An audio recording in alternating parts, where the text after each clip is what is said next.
शेतकरी बंधूंनो नमस्कार. मी आपला कृषी मित्र भाऊसाहेब पवार पुन्हा एकदा माझ्या नव्या व्हिडिओमध्ये आपलं मनपूर्वक स्वागत करतो. शेतकरी बंधूंनो, मी आज सावरगाव तालुका जुन्नर या ठिकाणी असून रोहित तोडकर या एका युवा शेतकऱ्याच्या आंब्याच्या बागेमध्ये आहे. रोहित तोडकर स्वतः MSc अग्री असून जांभळाचे अतिशय दर्जेदार उत्पन्न घेऊन अतिशय चांगल्या क्वालिटीचे आंबे पिकवत असतो. तर ह्या वर्षी पाऊस खूप झाल्यामुळे आंब्याला पालवी निघालेली आहे. तर ह्या पालवीला मॅच्युरिटी आणणं खूप महत्त्वाचं आहे. जेवढं लवकर मॅच्युरिटी येईल तेवढं मोहर लवकर निघेल. आणि मोहर निघण्यासाठी आपणास माहीतच आहे, थंडी आणि काडीमध्ये मॅच्युरिटी ह्या दोन गोष्टी महत्त्वाच्या आहेत. थंडी बऱ्यापैकी चांगली पडायला सुरुवात झालेली आहे, तर आता आपल्याला काडीला मॅच्युरिटी आणणं महत्त्वाचं आहे. तर आपण रोहितकडून पालवीला मॅच्युरिटी लवकर आणण्यासाठी काय उपाययोजना केल्या पाहिजे हे आपण त्यांच्याकडून माहिती घेणार आहे. नमस्कार. नमस्कार सर. पालवीला मॅच्युरिटी आणण्यासाठी काय उपाययोजना केल्या पाहिजे हे थोडं शेतकऱ्यांना सांगा. सर, सध्या बघू शकता की बागेत पालवीचं प्रमाण खूप जास्त आहे. आणि आंब्याच्या जे रिंग आहे, बर्ड रिंग, त्याच्यातनं जवळपास 6 ते 7 फुटवे निघालेले आहेत. बरोबर. तर झाडाला आणि ह्या स्टेजला झाडाला इतके फुटवे पोचणं पण शक्य नाहीये. तर आपण 2 ते 3 फुटवे ठेवून बाकीचे आपण काढू शकतो.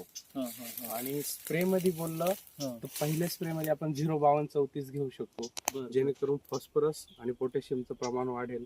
त्याचसोबत मॅक्वेरा 1 मिली ह्या प्रमाणात घेऊ शकतो, जे ह्या फुटव्यांची वाढ थांबवेल आणि काडीतलं स्टोरेज वाढवण्यासाठी मदत करेल. त्याच्यासोबतच आपण कॅल्शियम आणि झिंक हे देखील घेऊ शकतो.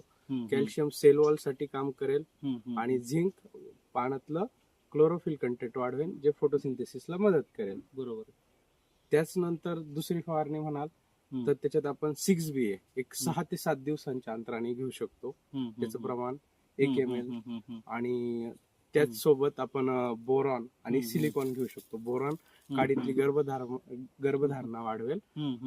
आणि तिसरी फवारणी घ्यायची म्हटलं तर आपण बोर्डॅक्स, ज्याच्यात कॉपर सल्फेट पेंटाहायड्रेट 24% ह्या प्रमाणात असलेला घटक आपण घेऊ शकतो. कारण की सध्या आपण बघतोय की पूर्णपणे ऊन पण पडत नाहीये, हे ढगाळ वातावरण, याच्या आधी चालू असलेला पाऊस, त्याच्यामुळं बुरशीचे जे स्पोर्स आहेत ते झाडावरती असू शकतात किंवा वाढण्याची शक्यता जास्त असते. बरोबर. तर त्याच्यासाठी तुम्ही बोर्डॅक्स घेऊ शकता. आणि सोबत एखादं कीटकनाशक घेतलं तर आणखीन चांगलं राहील, कारण की सध्या पालवीवरती आळी किंवा जे रसशोषक किडी आहे यांचा प्रादुर्भाव दिसतोय त्याच्यामुळे. बरोबर.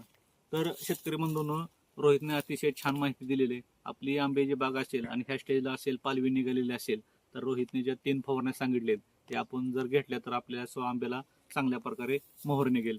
दिलेली माहिती कशी वाटली कमेंटमध्ये सांगा. तसेच आमच्या चॅनलला लाईक करा, शेअर करा आणि सबस्क्राईब सुद्धा करा. धन्यवाद.